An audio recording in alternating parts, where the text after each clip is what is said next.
Episode ಏನೋ ಚಿಂದಿ, ಆದರೆ ಮನೆ ಒಳಗಿರೋರೆ ಚಿತ್ರಾನ್ನ ಆಗ್ಬಿಟ್ಟವ್ರೆ ಗುರು. ಬಿಗ್ ಬಾಸ್ ಮನೇಲಿರೋ ಕಂಟೆಸ್ಟೆಂಟ್ಸ್ಗಳನ್ನ ಆಟ ಆಡಿಸ್ತಿದ್ರು, ಆದರೆ ಮನೆ ಒಳಗಿರೋ ಕಂಟೆಸ್ಟೆಂಟೇ ಬಿಗ್ ಬಾಸ್ನ ಆಟ ಆಡಿಸ್ತಿರೋದು ಇವಾಗಲೇ ನೋಡ್ತಾ ಇರೋದು ಅನ್ಸುತ್ತೆ. ಮನುಷ್ಯ ತಪ್ಪು ಮಾಡೋದು ಸಹಜ, ಆದರೆ ಅದನ್ನ ತಿದ್ದಿ ನಡ್ಕೊಬೇಕು. ಆದರೆ ಗೊತ್ತಿದ್ದು ಈ ಥರ ಶಿಕ್ಷೆ ಕೊಡ್ತಾರೆ ಅಂತ ಗೊತ್ತಿದ್ದು ಮಾಡೋ ತಪ್ಪಿಗೆ ಅಲ್ಲಿರೋ ಎಲ್ಲರಿಗೂ ಶಿಕ್ಷೆ ಕೊಡೋದು ಎಷ್ಟು ಸರಿ? ಅವ್ನು ಬೇಕು ಎಲ್ಲರಿಗೂ ಶಿಕ್ಷೆ ಸಿಗಲಿ ಅಂತಲೇ ಅವ್ನು ತಪ್ಪು ಮಾಡ್ತಾನೆ. ಅವನೊಬ್ಬ ಮಾಡಿದ ತಪ್ಪಿಗೆ ಎಲ್ಲರಿಗೂ ಶಿಕ್ಷೆ ಕೊಡೋದು ಯಾಕೋ ಅಷ್ಟು ಫೇರ್ ಅನಿಸ್ತಿಲ್ಲ. ಮುಂಬರೋ ದಿನಗಳಲ್ಲಿ ಬಿಗ್ ಬಾಸ್ ಇದನ್ನು ಚೇಂಜ್ ಮಾಡಬೇಕು ಅಂತ ಅನಿಸುತ್ತೆ. ಯಾಕಂದರೆ ಜಗದೀಶ್ ಅವರು ಅದನ್ನೇ ಮಾಡ್ತಾ ಇರ್ತಾರೆ. ಅವ್ರು ಇವಾಗಲೇ ಈ ರೇಂಜ್ಗೆ ಅಂದರೆ ಮುಂದಿನ ದಿನಗಳಲ್ಲಿ ಅಷ್ಟೇ ಕತೆ. ಅವ್ರು ಮಾಡೋ ತಪ್ಪಿಗೆ ಮನೆಯವ್ರಿಗೆಲ್ಲ ಶಿಕ್ಷೆ ಕೊಡ್ಕೊಂಡು ಕೂತ್ಕೊಂಡ್ರೆ ಮನೆಯವರೆಲ್ಲ ನಾವು ಮನೆ ಬಿಟ್ಟು ಹೋಗ್ತೀವಿ, ನಾವು ಇರೋದಿಲ್ಲ ಅಂತ ಹೇಳ್ಬಿಟ್ಟು ಎಲ್ಲ ಗೋಡೆ ದಿಗಿದು ಆರ್ಬಿಡ್ತಾರೆ. ತೆಗಿ ಅವ್ರನ್ನೇ ಇಟ್ಕೊಳ್ಳಿ ಜಗದೀಶ್ ಅವ್ರನ್ನೇ ಅಂತ. ಇವಾಗ ಬಿಗ್ ಬಾಸ್ಗೆ ತಲೆನೋವಾಗಿದೆ ಅನಿಸುತ್ತೆ. ಇವನ್ ಯಾಕಾದರೂ ಸೆಲೆಕ್ಟ್ ಮಾಡಿಬಿಟ್ವು, ಒಳ್ಳೆ ಕಂಟೆಸ್ಟೆಂಟು, ಸೊ ಟಫ್ ಕಾಂಪಿಟೇಷನ್ ಕೊಡ್ತಾರೆ ಅಂತ ಬಿಗ್ ಬಾಸ್ ಅವ್ರು ಅಂದ್ಕೊಂಡಿದ್ರು ಅನಿಸುತ್ತೆ. ಆದರೆ ಬಿಗ್ ಬಾಸ್ಗೇನೆ ಏನು ಮಾಡಬೇಕು ಅಂತ ಗೊತ್ತಾಗ್ದಂಗೆ ಅವ್ರಿಗೇನೆ ಟಫ್ ಕಾಂಪಿಟೇಷನ್ ಕೊಡೋ ರೇಂಜ್ಗೆ ಇವರು ಜಗದೀಶ್ ಅವರು ರೆಡಿ ಆಗಿಬಿಟ್ಟವ್ರೆ. ಸೊ ಅವ್ರ ಮೈಂಡಲ್ಲಿ ಅಂದ್ಕೊಬಿಟ್ಟವ್ರೆ, ಹೆಂಗೆ ನಾನು ಬಿಗ್ ಬಾಸ್ನೇ ಆಟ ಆಡಿಸ್ತಾ ಇದ್ದೀನಿ, ನಾನು ಮಹಾಂಕನೇ ನೋಡಿ. ಅವ್ರ ಟೀಮ್ ಅವ್ರು ನಾಮಿನೇಟ್ ಮಾಡಿದ್ದಕ್ಕೂ ನಾನೇ ಕಾರಣ. ಅವ್ರು ಯಾರ್ಯಾರು ನಾಮಿನೇಟ್ ಮಾಡಿದ್ರು ಅಂತ ನಾನೇ ಡಿಸೈಡ್ ಮಾಡಿದ್ದೆ ಅಂತ. ಇವಾಗ ನೆಕ್ಸ್ಟ್ ಏನಾರು ಅವ್ರು ಬಿಗ್ ಬಾಸಿಂದ ಇವಾಗ ಹೊರಗೆ ಕಳಿಸೋರು ಅದು ಹೇಳಿದ್ರು.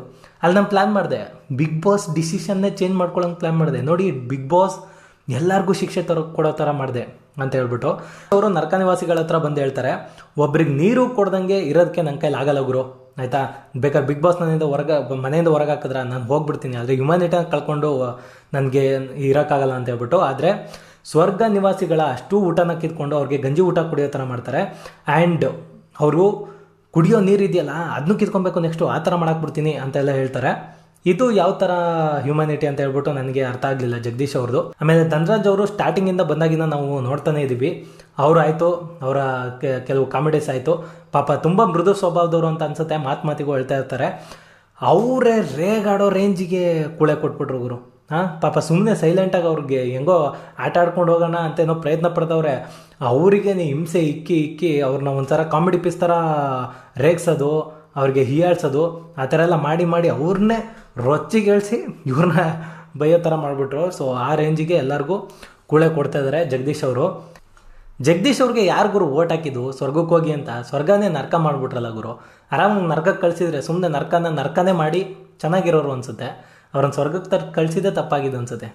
ಯಾರಿಗೂ ಓಟ್ ಹಾಕಿದ್ದು ಗೊತ್ತಾಗ್ಬಾರ್ದ? ಹೊರಗಡೆನೇ ಇಷ್ಟೊಂದು ಕ್ವಾಟ್ಲೆ ಕೊಡ್ತಾರೆ, ಹಿಂಗೆ ಒಳಗಡೆ ಹೋಗಿ ಇನ್ನೇನು ಮಾಡ್ಬೇಡ. ಪಾಪ ಅಲ್ಲಿರೋರ್ನೆಲ್ಲ ನೋಡೋರು ಅಯ್ಯೋ ಅನಿಸುತ್ತೆ, ಈ ಥರ ಹಿಂಸೆ ಕೊಡೋದು ಅವ್ರಿಗೆ. ಹಾಗೆ ನರ್ಕ ನಿವಾಸಿಗಳಿಗೆ ಒಂದು ಬಾಯ್ಲ್ಡ್ ಎಗ್ ಸಿಗುತ್ತೆ ಜಗದೀಶ್ ಅವರ ಕಡೆಯಿಂದ. ಆ ಬಾಯ್ಲ್ಡ್ ಎಗ್ನ ಕೈಯಲ್ಲಿ ಹಿಡ್ಕೊಂಡು ಅದನ್ನೊಂದಷ್ಟು ಪೀಸಸ್ ಮಾಡಿ ಎಲ್ಲರೂ ಒಂದೊಂದು ಪೀಸ್ನ ಎತ್ಕೊತಾರೆ. ಹಾಗೆ ಒಂದು ಪೀಸು ಅನುಷ್ ಅವ್ರು ಎತ್ಕೊತಾರೆ. ಅವ್ರು ಅದನ್ನು ನೋಡ್ತಾ ಇದ್ದಂಗೆ ಇದನ್ನು ಕಣ್ಣಿಗೆ ಹೊತ್ಕೊಂಡು ತಿನ್ನಬೇಕು ಅಂತ ಅನ್ನಿಸ್ತದೆ ಅಂತ.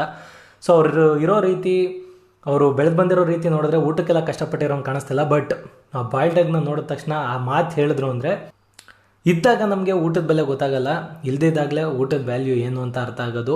ಸೊ ಇದ್ದಾಗ ಸುಮ್ಮನೆ ಊಟನೆಲ್ಲ ವೇಸ್ಟ್ ಮಾಡ್ತಾ ಇರ್ತೀವಿ. ದಯವಿಟ್ಟು ಆ ಥರ ಯಾರೂ ಮಾಡೋಕ್ಕೆ ಹೋಗಬೇಡಿ. ನಮ್ಮ ಹತ್ರ ಎಷ್ಟೇ ಆಸ್ತಿ ಇದ್ರೂ, ಎಷ್ಟೇ ದುಡ್ಡಿದ್ರೂ ಏನೂ ನಾವು ತಿನ್ನೋಕ್ಕಾಗಲ್ಲ. ಹೊಟ್ಟೆ ಹಸ್ದಾಗ ಹೊಟ್ಟೆಗೆ ಅನ್ನನೇ ತಿನ್ನಬೇಕು. ಒಬ್ಬ ರೈತ ಒಂದು ಹಿಡಿ ಭತ್ತ ಬೆಳೆಯೋಕ್ಕೂ ಅಷ್ಟೇ ಕಷ್ಟಪಡಬೇಕು, 100 ಮೂಟೆ ಭತ್ತ ಬೆಳೆಯೋಕ್ಕೂ ಅಷ್ಟೇ ಕಷ್ಟಪಡಬೇಕು. ಸೊ ಹಂಗಾಗಿ ಯಾರೂ ತಿನ್ನೋ ಅನ್ನನ ವೇಸ್ಟ್ ಮಾಡಬೇಕು. ಹಾಗೆ ಮಾನಸ್ ಅವ್ರಿಗೂ ಜಗದೀಶ್ ಅವ್ರಿಗೂ ಒಂದು ಕ್ಲಾಶ್ ಆಗುತ್ತೆ. ಆ ಕ್ಲಾಶಲ್ಲಿ ಜಗದೀಶ್ ಅವರು ಮಾನಸ್ ಅವ್ರಿಗೆ ಹೇಳ್ತಾರೆ, ಇವಳು ಯಾವ ಸೀಮೆ ಹೆಂಗಸು ಅಂತ ಹೇಳ್ಬಿಟ್ಟು ಬೈತಾರೆ. ಒಬ್ಬರು ಲಾಯರ್ ಆದವರು, ಒಬ್ಬರಿಗೆ ನ್ಯಾಯ ಕೊಡಿಸೋವಂಥವ್ರು ಒಂದು ಹೆಣ್ಣಿನ ಬಗ್ಗೆ ಈ ಥರ ಮಾತಾಡೋದು ಎಷ್ಟು ಸರಿ ಅದನ್ನು ನಾನು ಹೇಳಲ್ಲ, ನೀವುಗಳೇ ಕಮೆಂಟ್ ಮಾಡಿ ತಿಳಿಸಿ. ಸೊ ಹೋಪ್ ನಿಮ್ಮೆಲ್ಲರಿಗೂ ವಿಡಿಯೋ ಇಷ್ಟ ಆಗಿದೆ ಅಂತ ಅಂದ್ಕೊತೀನಿ. ವಿಡಿಯೋ ಇಷ್ಟ ಆಗಿದ್ದರೆ ಚಾನಲ್ನ ಸಬ್ಸ್ಕ್ರೈಬ್ ಮಾಡ್ಕೊಳ್ಳಿ, ವಿಡಿಯೋಗೆ ಲೈಕ್ ಮಾಡಿ, ಇಲ್ಲ ಡಿಸ್ಲೈಕ್ ಆದರೂ ಮಾಡಿ, ಏನಾದರೂ ಒಂದು ಮಾಡಿ ಹಾಗೆ ಹೋಗ್ಬಿಡಿ ಅಂತ ಹೇಳಕ್ಕೆ ಇಷ್ಟಪಡ್ತಾ ಥ್ಯಾಂಕ್ಸ್ ಫಾರ್ ವಾಚಿಂಗ್.